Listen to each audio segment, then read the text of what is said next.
ओम शांति। आज प्यारे शिव बाबा के मुरली के मधुर महावाक्य सुनेंगे।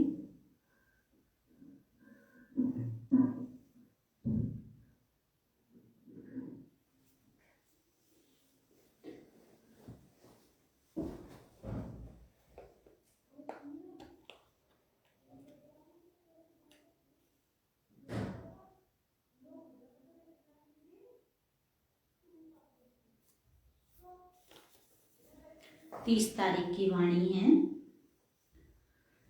प्यारे बाबा ने कहा, मीठे बच्चे, तुम्हें रूहानी पंडावन यात्रा करनी और करानी है। बाबा कहते, बच्चे तुम्हें रूहानी पंडावन यात्रा करनी और करानी है। याद ही तुम्हारी यात्रा है। शिव बाबा को याद करना ही तुम्हारी यात्रा है। याद करते रहो तो खुशी का पारा चढ़ा रहेगा। प्यारे बाबा ने कहा, बच्चे याद करो तो खुशी का पारा चढ़ा रहेगा। आज का प्रश्न है, बाबा ने पूछा, निराकारी दुनिया में जाते ही कौन से संस्कार समाप्त हो जाते हैं और कौन से संस्कार रह जाते हैं? निराकारी दुनिया में जाते ही कौन से संस्कार रह जाते हैं और कौन से संस्कार समाप्त हो जाते हैं? कौन से संस्कार साथ जाते हैं?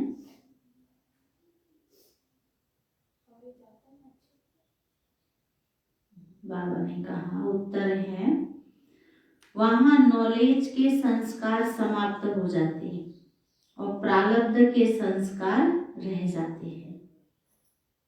दीदी जी पास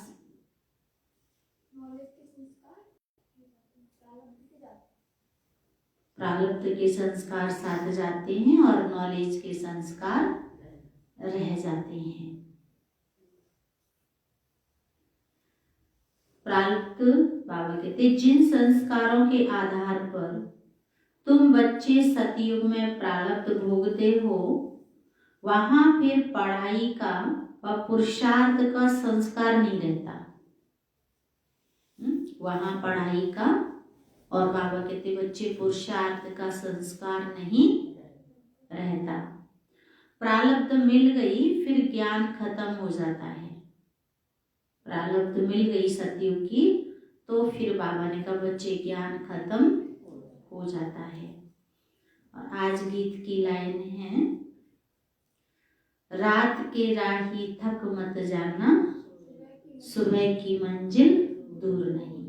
बाबा कहते बच्चे इस कलयुगी रात में चलते चलते थक मत जाना सतयुगी सवेरा दूर नहीं आया कि आया। ओम शांति। यहाँ सम्मुख शिव भगवान वाच है। गीता में दिखाते हैं श्री कृष्ण भगवान वाच परंतु श्री कृष्ण तो उस नाम रूप से सम्मुख हो न सके। यह तो सम्मुख कहते हैं निराकार भगवान वाच। बाबा सम्मुख कहते हैं निराकार भगवान वाच। श्री कृष्ण कहें तो वह साकार हो जाता है। जो भी वेद शास्त्र आदि सुनाते हैं वह ऐसे नहीं कहेंगे कि भगवान वाच। दुनिया में बाबा कहते जो भी वेद शास्त्र आदि सुनाते हैं ऐसे नहीं कहेंगे कि भगवान वाच, क्योंकि वह साधु संत महात्मा आदि सब साकार में बैठे हैं। और फिर बाप कहते हैं हे रूहानी राही, रूहानी बाप जरूर रूहों को ही कहेंगे कि बच्चे थक मत जाना। रूहानी बाप रूहों को ही कहेंगे कि बच्चे थक मत जाना। यात्रा पर कई थक जाते हैं।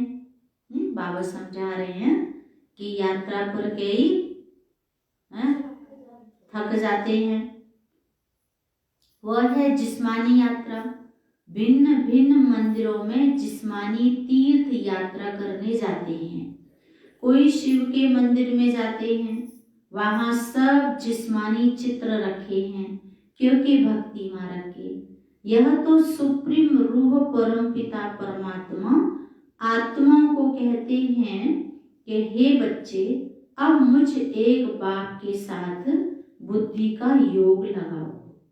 बाबा कहते हैं क्या करो, एक बाप के साथ अपनी बुद्धि का योग लगाओ। तो फायदा क्या होगा? बाबा कह रहे बच्चे मेरे साथ योग लगाओ। तो योग लगाने से कुछ तो बेनिफिट होता होगा। क्या बेनिफिट होता है? योग के फायदे बताओ। क्या फायदे होते हैं योग लगाने से?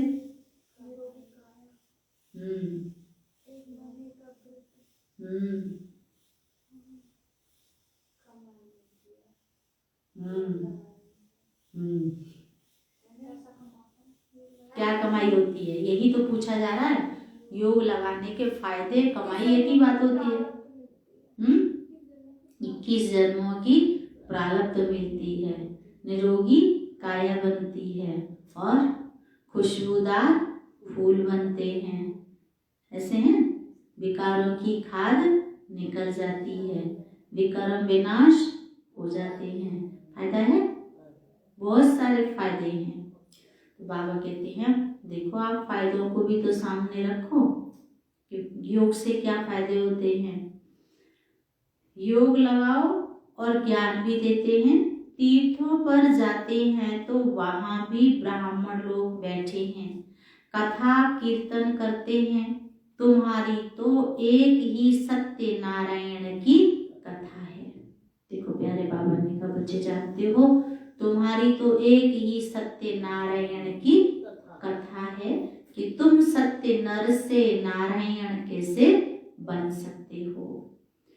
तो तुम जानते हो पहले स्वीट होम में जाएंगे, फिर विष्णुपुरी में जाएंगे। पहले हम कहाँ जाएंगे? स्वीट होम, और फिर जाएंगे विष्णुपुरी। इस समय तुम हो ब्रह्मापुरी में, इसको पियर घर कहा जाता है। तुमको जेवर आदि कुछ नहीं है, क्योंकि तुम पियर घर में हो। पियर घर में हो तो बाबा कहते जेवर आदि कुछ नहीं है। जब ससुर घर जाते हैं तो बहुत सारे जेवर पहनते हैं, सस्ते धसते हैं। तो बाबा कहता कि तुम अभी सब वानप्रस्थी हो, वानप्रस्थ में हो। पियर घर माना तपस्या कर रहे हो, पियर घर में सादा सिंपल। फिर सतयुग में हम जाएंगे ससुर घर। तो तुम जानते हो ससुर घर में हमको अपार सुख मिलने हैं। यहाँ कलयुगी ससुर घर में तो अपार दुख है। देखो बाबा कितनी अच्छी बात कह रहे, इस कलयुगी ससुर घर में तो अपार दुख है। जब से शादी होगी और दुख शुरू हो जाएंगे। शादी नहीं होगी तब तक तो कन्याएं सुखी रहती हैं, अच्छा जीवन व्यतीत करती हैं, मनमौजी जीवन होती है। और शादी होती है तो बस फिर दुखी जीवन, बंधन की जीवन, कष्टों की जीवन।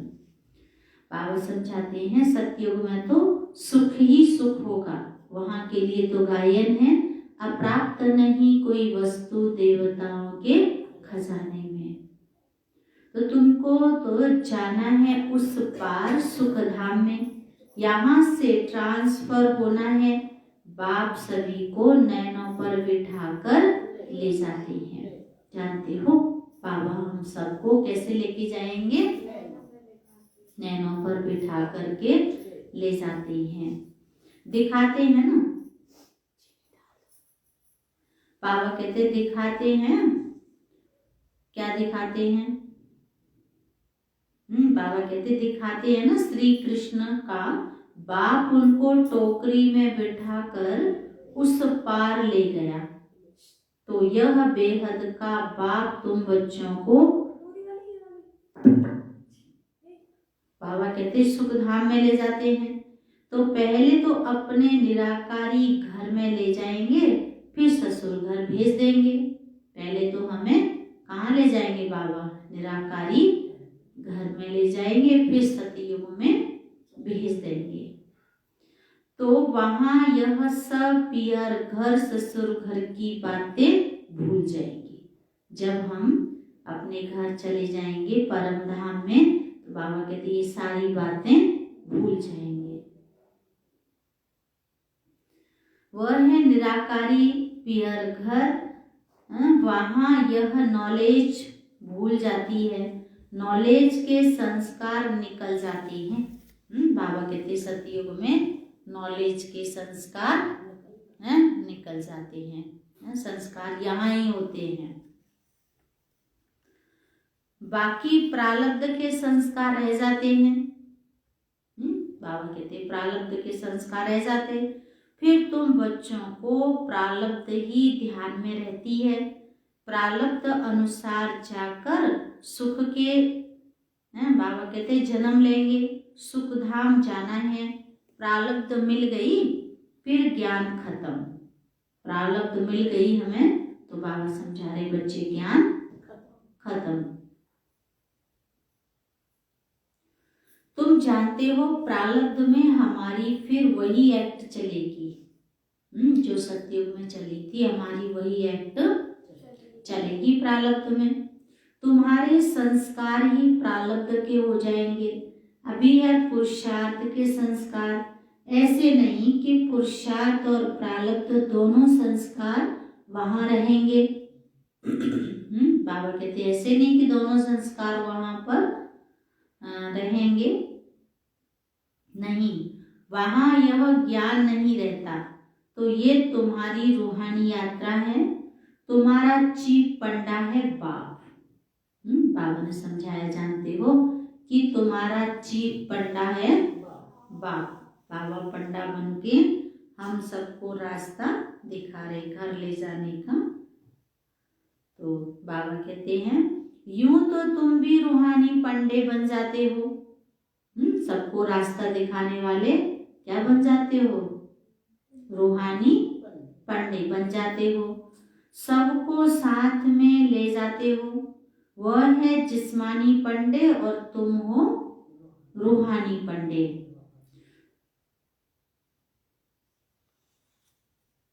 बाबा समझाते हैं कि वह लोग अमरनाथ पर बड़े धूमधाम से जाते हैं यात्रा करने के लिए। अमरनाथ पर बाबा कहते बड़े ही धूमधाम से जाते हैं। झुंड के झुंड खास अमरनाथ पर बहुत धूमधाम से जाते। बाबा ने देखा है कितने साधु संत बाजे गाजे ले जाते हैं। बाबा ने देखा कितने साधु संत बाजे गाजे ले जाते। साथ में डॉक्टर आदि भी ले जाते हैं, क्योंकि ठंडी का समय होता है, कई बीमार पड़ जाते हैं। ठंडी के कारण वहां जाने से बीमार पड़ जाते। तुम्हारी यात्रा तो बहुत सहज है। बाप कहते हैं याद में रहना ही तुम्हारी यात्रा है। देखो प्यारे बाबा ने कहा बच्चे, शिव बाबा की याद में रहना ही तुम्हारी यात्रा है। याद मुख्य है। बच्चे याद करते रहें तो खुशी का पारा चढ़ा रहे। साथ में औरों को भी यात्रा पर ले जाना है। यह यात्रा एक ही बार होती है। वह जिस्मानी यात्राएं तो भक्ति मार्ग से शुरू होती हैं। वह भी कोई शुरुआत में नहीं होती। ऐसे नहीं कि फट से मंदिर चित्र आदि बन जाते हैं। वह तो आहिस्ते आहिस्ते बाद में बनते जाते हैं। पहले पहले शिव का मंदिर बनेगा। बाबा कहता जानते हो पहले पहले किसका मंदिर बनेगा? शिव का बनेगा। वो भी पहले घर में सोमनाथ का मंदिर बनाते हैं। राजा विक्रमादित्य ने कौन सा मंदिर बनाया? सोमनाथ का। तो फिर कहाँ जाने की दरकार नहीं रहती। यह मंदिर आदि बाद में बनते हैं। ये जो भी मंदिर आदि हैं, बाबा कहता बच्चे सब बाद में बनते, समय लगता है, आहिस्ते आहिस्ते। बाबा कहते नए शास्त्र, नए चित्र, नए मंदिर आदि बनते रहते हैं। टाइम लगता है, क्योंकि पढ़ने वाले भी चाहिए ना। मठ आदि जब वृद्धि को पाएंगे फिर विचार होगा शास्त्र बनाए। बाबा ने समझाया कि सबसे पहले क्या हुआ? सोमनाथ का मंदिर बना। फिर बाबा कहते कि मठ आदि वृद्धि को पाए। जैसे झाड़ है तो जड़ है, बीज, फिर पीढ़ी है आदि सनातन देवी देवता धर्म सत्युग त्रेता। फिर द्वापर आया। द्वापर आया तो दुराभाग पैदा हो गया। दुराभाग माना उस वृक्ष से दो टालियां निकल गई। तो दो टालियां कौन सी निकली? ईर्ष्या और द्वेष। तो जब ईर्ष्या और द्वेष इंसान के मन में आया तो फिर धर्म स्थापक आए और उन्होंने धर्म की स्थापना का कार्य शुरू किया। तो सबसे पहले इब्राहिम आया, उसने इस्लाम धर्म स्थापित किया। उसके बाद फिर बाबा कहते कि बुद्ध आया, फिर बौद्ध धर्म स्थापन हुआ। दो टाली हुई, फिर दो शाखाएं और निकली। तो कौन सी निकली? पहले निकली ईर्ष्या द्वेष, फिर आई घृणा और नफरत।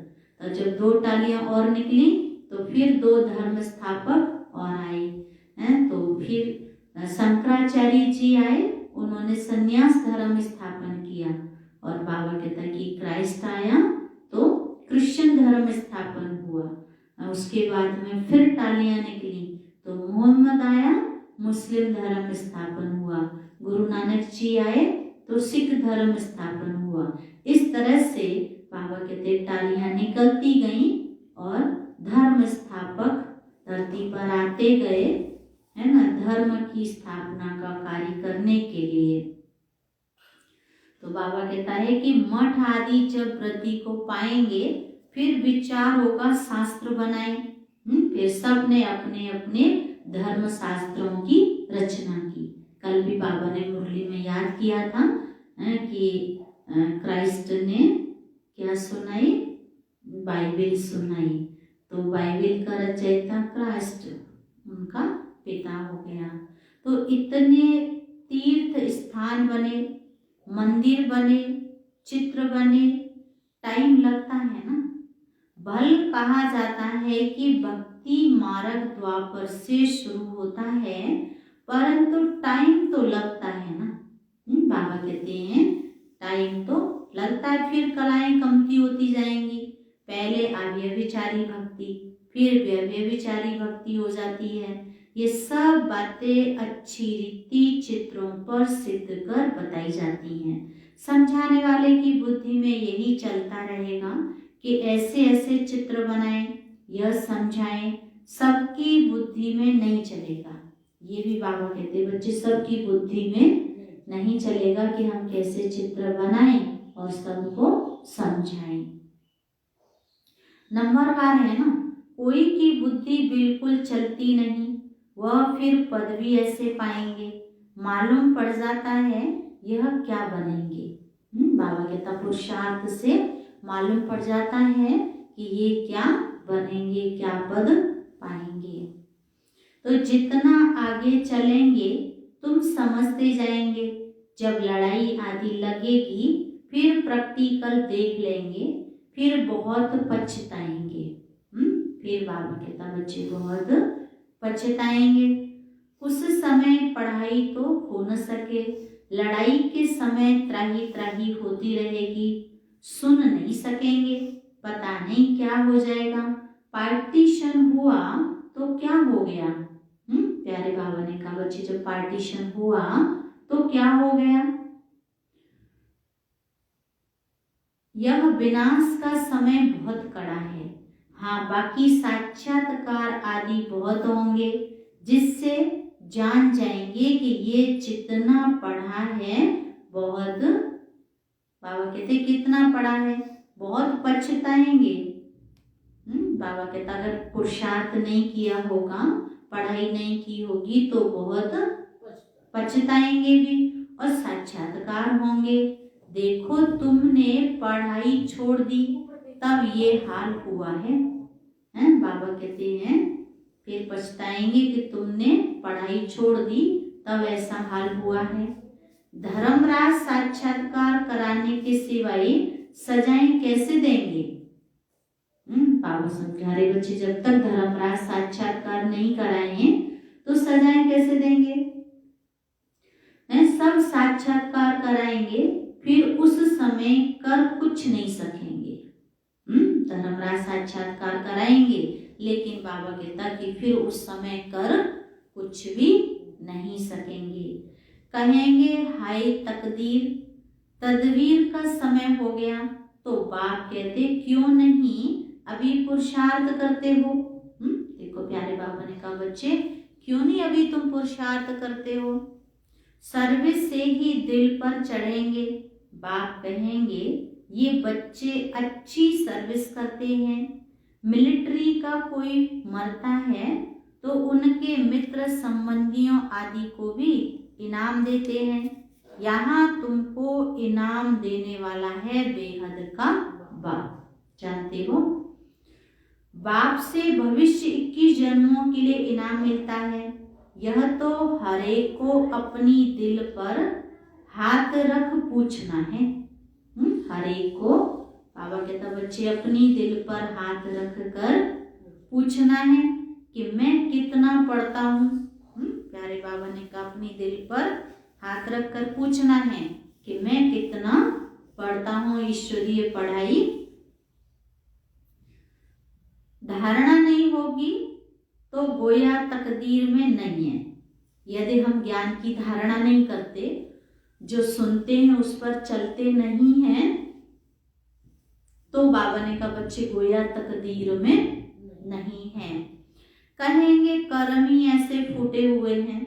कई लोग करते हैं ना, ऐसे माथे पे हाथ रखेंगे, कहेंगे क्या करें, हमारी तो नसीब ही ऐसी है, नसीब ही, हमारी तो तकदीर ही खोटी है।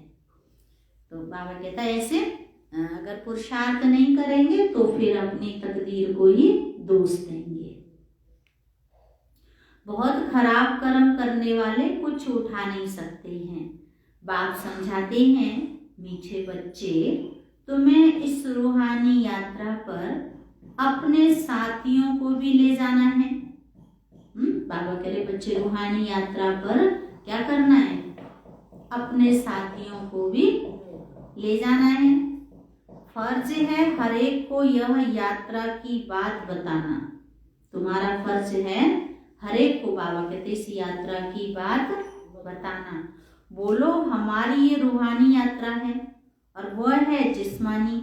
दिखाते हैं रंगून की तरफ एक बाबा कहते छम छम तालाब है, कोई स्थान होगा रंगून, तो वहां पे बाबा कहते एक तालाब है जहां स्नान करने से परी बन जाते हैं, लेकिन वह परी आदि तो बनते नहीं। ये है ज्ञान स्नान करने की बात, जिससे फिर तुम भविष्य की बीवी बन जाते हो। ज्ञान का स्नान करने से बाबा कहता बच्चे क्या बन जाते हो, भविष्य की बीवी बन जाते हो। और ज्ञान योग बल से वैकुंठ में आना जाना तो तुम्हारे लिए कॉमन बात है। ज्ञान और योग के बल से बाबा कहते बच्चे वैकुंठ में जाना आना तुम्हारे लिए तो कॉमन बात है, कोई बड़ी बात नहीं है। और ही तुमको रोका जाता है, घड़ी घड़ी ध्यान में नहीं जाओ। बाबा कहता बच्चे ध्यान में नहीं, योग में, है ना। तो योग में जाएंगे तो विकार विनाश होंगे, सुधार आएगा। और ध्यान में जाएंगे तो फिर विक्रम विनाश नहीं होंगे, ध्यान में तो खो जाएंगे, स्वर्ग के रंगीन चेहरों को देखेंगे। बाबा कहता बस रास रचा रहे हैं, मुरली बजा रहे हैं, बाबा कहते खो जाएंगे। तो घड़ी घड़ी ध्यान में नहीं जाओ, आदत पड़ जाएगी तो ये ज्ञान मान सरोवर है। बाबा कहता है ज्ञान मान सरोवर में डुबकी लगाएंगे तो स्वर्ग की परी, शहजादा और शहजादियां बन जाएंगे। तो भगवान हमें मानव जीवन का लक्ष्य दे रहा है कि नर ऐसी करनी करे श्री नारायण बने और नारी ऐसी करनी करे श्री लक्ष्मी बने, मानव देवतुल्य बने। परम पिता परमात्मा आकर इस मनुष्य तन द्वारा ज्ञान सुनाते हैं। जानते हो बाबा ने कहा कि परम पिता परमात्मा आकर इस मनुष्य तन द्वारा हम आत्माओं को ज्ञान सुनाते हैं, इसीलिए इनको मानसरोवर कहा जाता है। मानसरोवर अक्षर सागर से निकला है। बाबा कह रहे मानसरोवर अक्षर कहाँ से निकला है, सागर से निकला है। ज्ञान सागर में ज्ञान स्नान करना तो बहुत अच्छा है अच्छा दीदी जी, है अच्छा। बाबा कहते हैं ज्ञान सागर में ज्ञान स्नान करना तो बहुत अच्छा है। अच्छा है बहन जी, अच्छा है, फिर क्यों नहीं करती हैं? पर यहाँ पे रोज आना चाहिए। बाबा कहते हैं क्लास में आके, भले अपने घर में हम ऑनलाइन मुरली सुन लेते हैं, है ना, तो पर जो आश्रम में आपको मुरली मिलेगी, जो आपको बाबा के संगठन में योग मिलेगा, जो आनंद है वो घर में नहीं, है ना। जो एकांत में आश्रम में मिलता है, आश्रम में एक वातावरण होता है, वायुमंडल होता है पॉजिटिव, वो घर में नहीं। इसलिए बाबा ने ये आश्रम बनवाए, नहीं तो सब अपने घर में ही मुरली पढ़ लिया करते, आश्रम की जरूरत ही नहीं थी, है। तो बाबा ने कहा कि सरोवर माना तट, जैसे गंगा स्नान करना है तो गंगा के तट पर जाना पड़ता है ना, घाट पे जाएंगे तभी तो स्नान करेंगे गंगा जी में। या कह दो कि हमने तो अपने घर में ही लिया है ना, अपने घर में ही हमारा तो गंगा स्नान हो गया है।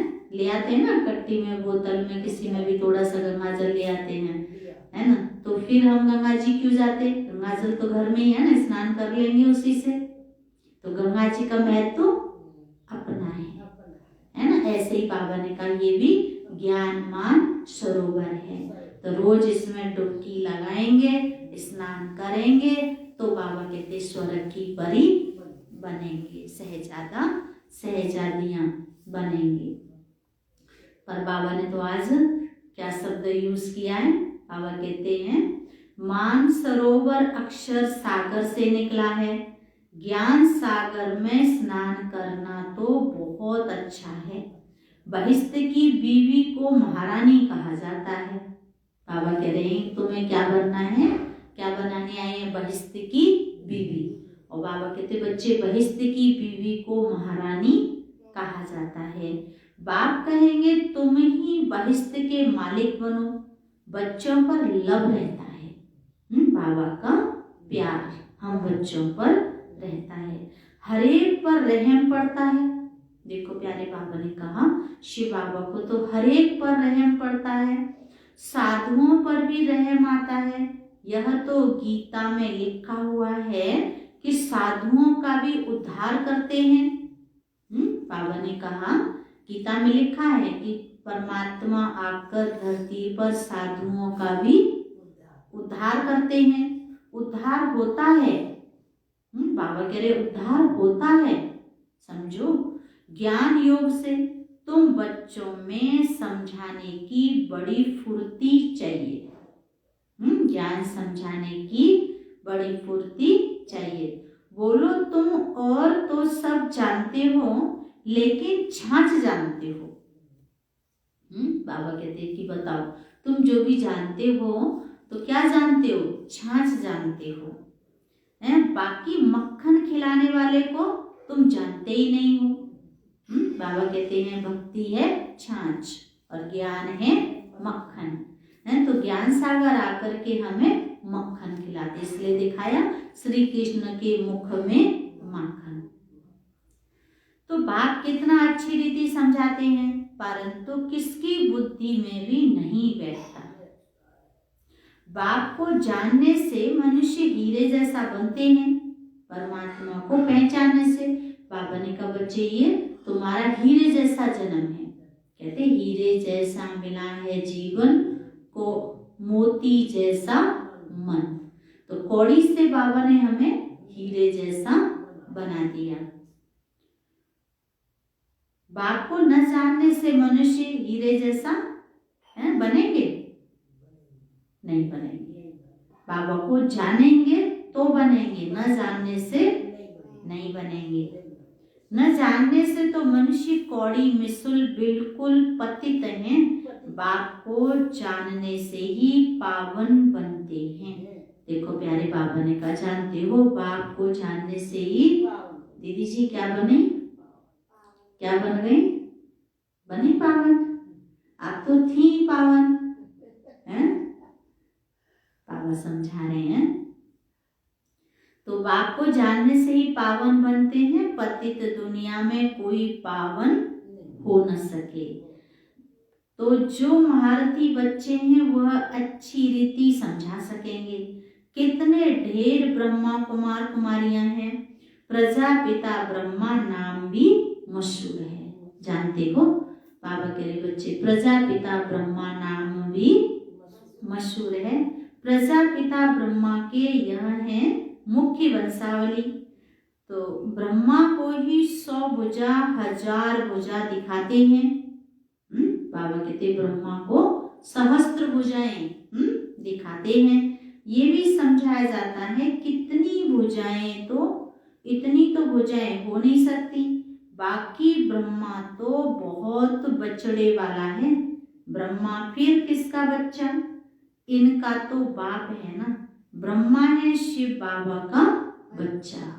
जानते हो बाबा कह रहे बच्चे ब्रह्मा क्या है? शिव बाबा का बच्चा। इनका और इनका और कौन बाप हो सकता? मनुष्य तो कोई हो नहीं सकता। ब्रह्मा विष्णु शंकर गाए जाते हैं सूक्ष्म वतन के, वह तो यहाँ आ न सके। प्रजापिता ब्रह्मा तो जरूर यहाँ होगा ना। बाबा ने समझाया बच्चे, प्रजापिता ब्रह्मा तो यहाँ होगा ना। सूक्ष्म वतन में तो प्रजा नहीं रचेंगे, तो परम पिता परमात्मा आकर इस ब्रह्मा मुख द्वारा शक्ति सेना रचते हैं।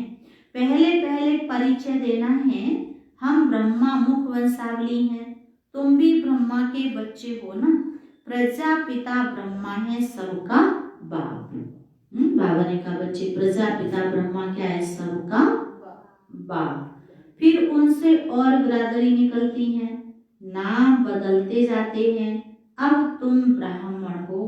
प्रैक्टिकल में देखो, प्रजापिता ब्रह्मा की कितनी औलाद है? प्रैक्टिकल में देखो, पापा कहते बच्चे, प्रजापिता ब्रह्मा की कितनी औलाद है? जरूर औलाद को वर्षा मिलता होगा, है? औलाद है तो जरूर, बाबा कहते बच्चे, औलाद को वर्षा मिलता होगा। ब्रह्मा के पास तो कोई प्रॉपर्टी है नहीं। बाबा कहता कि ब्रह्मा के पास तो कोई प्रॉपर्टी है नहीं। प्रॉपर्टी है शिव बाबा के पास। ब्रह्मा वल्द शिव, बाप से ही वर्षा मिलता है। ब्रह्मा द्वारा शिव बाबा बैठ पढ़ाते हैं।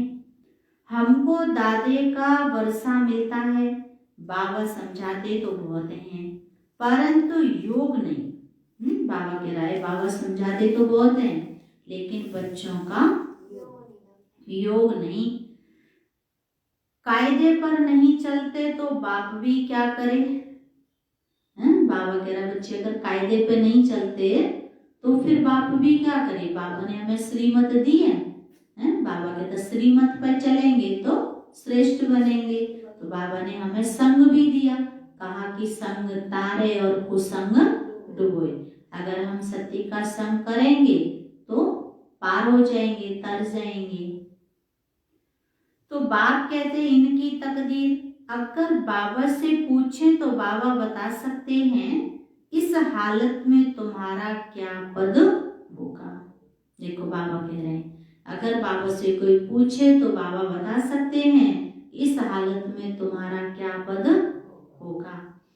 दिल भी गवाही देता है, मैं कितनी सर्विस करता हूँ, श्रीमत पर कहाँ तक चलता हूँ। श्रीमत कहती है मन मना भव। देखो बाबा ने कितनी अच्छी बात कही। श्रीमत क्या कहती है दीदी जी? मन मना भव। सबको बाप और वर्षे का परिचय देते रहते हैं, ढिंढोरा भी पीटते रहते हैं, बाबा इशारा देते रहते हैं। तुम्हें गवर्नमेंट को भी समझाना है, जो वह भी समझे बरोबर भारत की ताकत ही चली गई है। बाबा कहते हैं, जानते हो कि भारत की ताकत ही चली गई है। परम पिता परमात्मा सर्वशक्तिमान से योग ही नहीं है, इनसे तुम योग लगाते हो तो एकदम विश्व के मालिक बनते हो। माया पर भी तुम जीत पहनते हो। गृहस्थ व्यवहार में रहते माया पर जीत पानी है। देखो प्यारे बाबा ने कितनी अच्छी बात कही। बच्चे गृहस्थ व्यवहार में रहते तुम्हें माया पर जीत पानी है। मददगार बाप है, कितना समझाया जाता है, धारणा करनी चाहिए। बाबा ने समझाया है, धन दिए धन ना घटे, जितना दान करोगे उतना बढ़ेगा। बाबा कहता धन दिए धन ना घटे। सर्विस करेंगे तब बाबा की दिल पर चढ़ सकेंगे, नहीं तो इम्पॉसिबल है। देखो प्यारे बाबा ने कितनी अच्छी बात कही। बाबा की सेवा करेंगे तो बाबा की दिल पर चढ़ सकेंगे, नहीं तो इम्पॉसिबल है। इसका मतलब ये नहीं कि बाबा प्यार नहीं करते, बाबा प्यार सर्विसेबल को करेंगे। देखो बाबा ने कितनी अच्छी बात कही, जो बाबा की सेवा करेंगे बाबा प्यार भी उनको करेंगे, सर्विसेबल को बाबा प्यार करेंगे। मेहनत करनी चाहिए। बाबा कह रहा बच्चे क्या करना चाहिए? मेहनत करनी चाहिए। सबको यात्रा लायक बनाते हैं बाबा, सबको यात्रा लायक बनाते हैं। मन मना भव, ये है रूहानी यात्रा। देखो प्यारे बाबा ने कितनी अच्छी बात कही, बच्चे मन मना भव, ये है रूहानी यात्रा। अगर हम किसी को अपने मुख से ज्ञान नहीं सुना सकते हैं तो बाबा कहता हाथों से स्थूल सेवा तो कर सकते हैं। तो जितना भाषण करने वाले के नंबर हैं उतना ही बाबा कहता स्थूल सेवा करने वालों के भी नंबर जमा होते हैं। तो सेवा करनी चाहिए। बाबा को वही बच्चे अच्छे लगते हैं जो सेवा करते हैं, मेहनत करते हैं। बाबा कहता दिल और जी और जान से दधी चरसी की मिसल, बाबा कहते हड्डियां हड्डियां सर्विस में लगाओ। मुझे याद करो तो तुम मेरे पास पहुंच जाएंगे। शिवपुरी में आकर फिर विष्णुपुरी में चले जाएंगे। ये बातें सिर्फ तुम बच्चे जानते हो, कोई और मन मनाभव का अर्थ समझते नहीं। पढ़ते तो बहुत हैं, बाबा कहते कोई और मन मनाभव का अर्थ समझते नहीं और पढ़ते तो बहुत हैं। बाप महामंत्र देते हैं मुझे याद करो तो तुम विक्रमाजीत बन जाएंगे।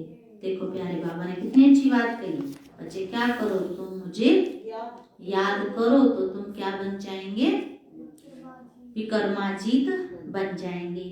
अच्छा, मीठे मीठे सिकिलदे बच्चों प्रति माता पिता बाप दादा का याद प्यार, गुड मॉर्निंग। रूहानी बाप की रूहानी बच्चों को नमस्ते नमस्ते। हम रूहानी बच्चों की रूहानी बाप दादा को याद प्यार, गुड मॉर्निंग, नमस्ते नमस्ते। सदा रहेंगे हंसते हंसते, सभी बनेंगे फरिश्ते फरिश्ते, सभी चलेंगे स्वर्ग के रास्ते। धारणा के लिए मुख्य सार पहला पॉइंट है ज्ञान स्नान करना है, प्यार से सर्विस कर बाप के दिल तख्त पर बैठना है। पापा ने कहा बच्चे ज्ञान स्नान करना है और क्या करना है? प्यार से सेवा कर बाबा के दिल तख्त पर बैठना है। पुरुषार्थ के समय में अलवेला नहीं बनना है। कई लोग अलवेले बन जाते हैं ना पुरुषार्थ के समय, काइयां वाइयां काटते डोलते हैं इधर से उधर से उधर, है ना, टाइम पास। तो बाबा कहता है कि पुरुषार्थ के समय क्या नहीं बनना है? अलवेला नहीं बनना है ना। देखो किसी को बाबा तो नाम ले रहा नहीं है कि कौन क्या है ना। अब जिसके अंदर जो क्वालिटी होती है वो अपने आप ही समझ जाता है कि किसके अंदर क्या क्वालिटी है। अच्छा, फिर दूसरी पॉइंट में बाबा ने कहा बाप की पलकों पर बैठ, कलयुगी दुख धाम से सुख धाम चलना है, इसलिए अपना सब कुछ ट्रांसफर कर देना है। बाबा की पलकों पे बैठकर दुख धाम से सुख धाम चलना है, इसलिए सब कुछ ट्रांसफर कर देना है। कर देना है। अच्छा, बाबा ने कहा आज का वरदान है जीवन में दिव्य गुणों के फूलों की फुलवाड़ी द्वारा खुशहाली का अनुभव करने वाले एवर हैप्पी भव। बोलेंगे जीवन में दिव्य गुणों के फूलों की फुलवाड़ी द्वारा खुशहाली का अनुभव करने वाले एवर हैप्पी भव। अच्छा, तो प्यारे बाबा ने स्पष्ट किया सदा खुशहाल अर्थात भरपूर संपन्न। बाबा कहते सदा खुशहाल अर्थात भरपूर संपन्न। जो भरपूर रहते हैं, संपन्न होते हैं, वो खुश रहते हैं। दुनिया में भी कहते हैं अधजल गगरी छलकते जाए। अगर भरपूर होगी तो छलकेगी नहीं, अगर आधी होगी खाली होगी तो छलकती है। ऐसे कई लोग बहुत छलकते रहते हैं। अच्छा, तो बाबा ने कहा स्पष्ट पूरा सुन लिया? नहीं सुना? क्या सुन रहे थे? तो सदा खुशहाल अर्थात भरपूर संपन्न।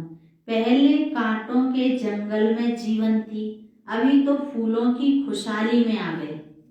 बाबा कहते पहले कांटों में थी, अब खुशहाली में आ गए।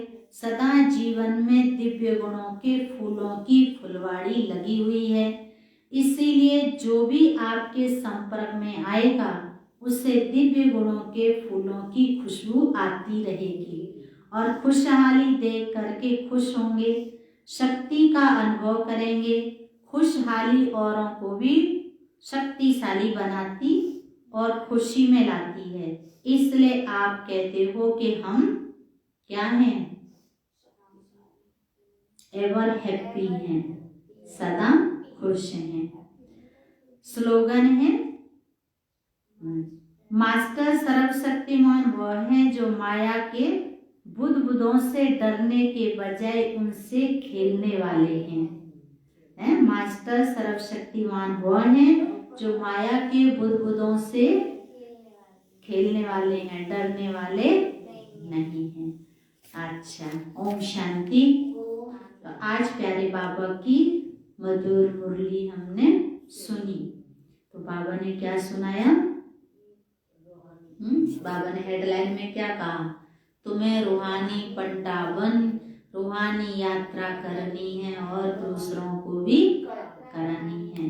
और बाबा आया है हम सबको पंडा बनकर साथ ले जाने के लिए, रास्ता दिखा रहे। आज प्यारे बाबा ने प्रश्न किया। क्या प्रश्न किया?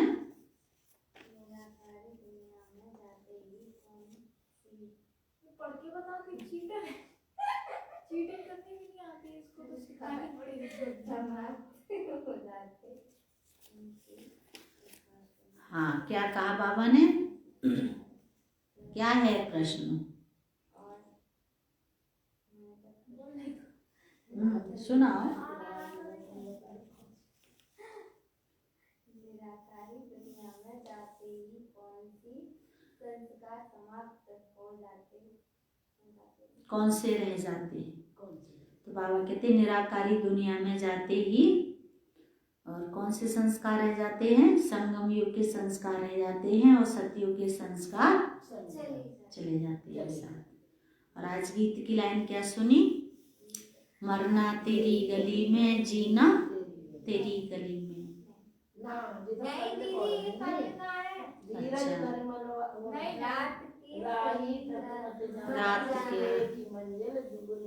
रात के राही थक मत जाना, सुबह की मंजिल दूर नहीं। आज का विचार सुनेंगे 30 नवंबर। हर दिन में एक गुह्य राज छिपा है, ऐसा आपने कई बार अनुभव किया होगा। हर दिन में कोई न कोई गुह्य राज छिपा है, ऐसा कई बार अनुभव किया होगा। ओम शांति। अभी आज सतगुरुवार है, प्यारे बाबा को भोग स्वीकार कराएंगे।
सच्ची लगन से बन जा बाबा के, सच्ची लगन से बन जा बाबा के।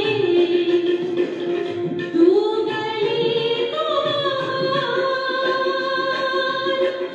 उड़ जा प्यारे वतन में,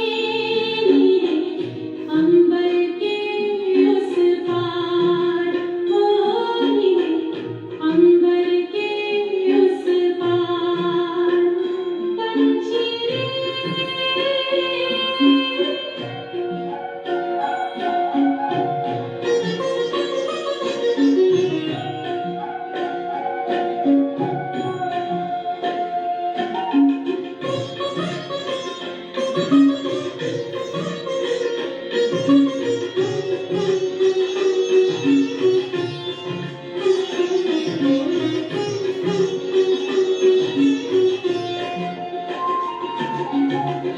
ओ बाबा तुम मात पिता हो, तुम ही हो जग की तारनहार। ओ बाबा तुम मात पिता हो, तुम ही हो जग की तारनहार। दुख हरता तुम सुख करता हो, गुणों की भंडार।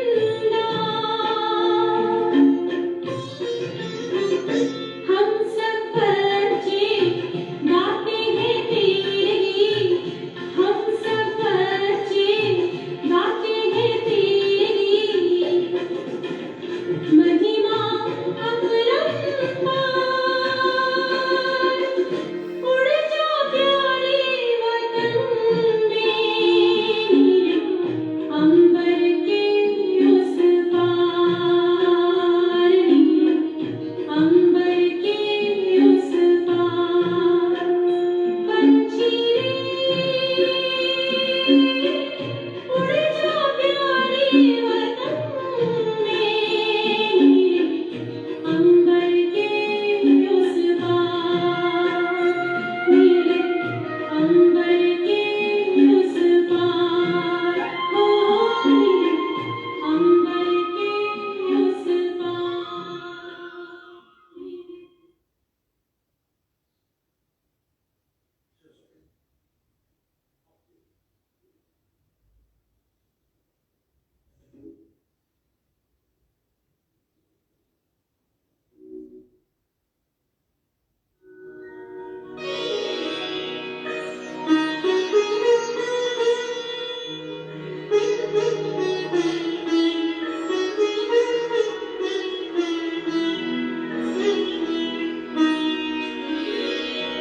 तेरी याद का अमृत पीते हैं, तेरी याद का अमृत पीते हैं, तेरी याद में जीते हैं बाबा, तेरी याद में जीते हैं बाबा, तेरी याद का अमृत पीते हैं, तेरी याद का अमृत पीते हैं। रहे याद सदा ही साथ तेरी, रहे याद सदा ही साथ तेरी। बस और हम कुछ चाहेंगे, बस और हम कुछ चाहेंगे, तेरी याद का अमृत पीते हैं, तेरी याद का अमृत पीते हैं।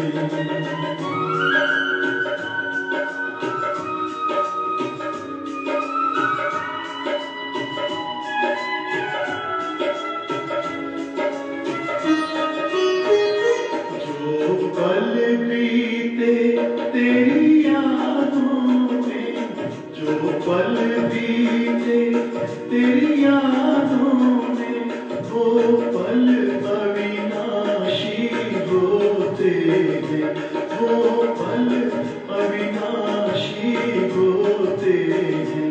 हर पल को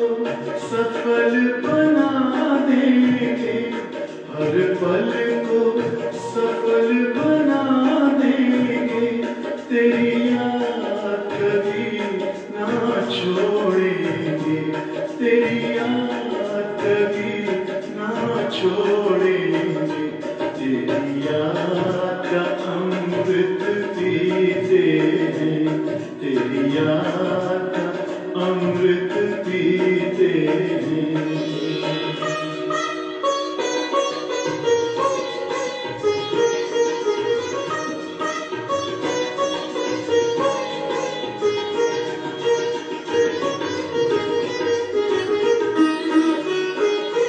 यूं ही आप रहो संग संग बाबा, यूं ही आप रहो संग संग बाबा, इस दुनिया के सुख पाने क्या, इस दुनिया के सुख पाने क्या, लहराते रहे तेरी यादों में, लहराते रहे तेरी यादों में, उन यादों में खो जाएंगे, उन यादों में खो जाएंगे, तेरी याद का अमृत पीते हैं, तेरी याद का अमृत पीते हैं, तेरी याद में जीते हैं बाबा,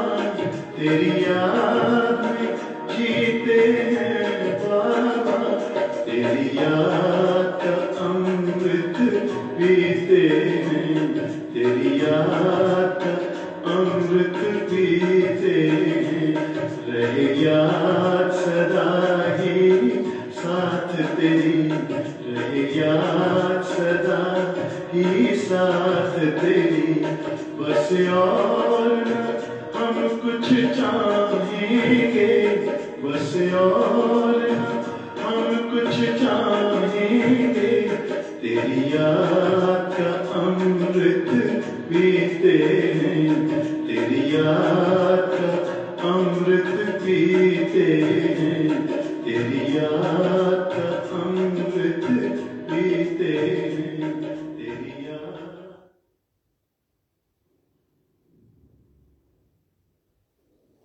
ओम शांति।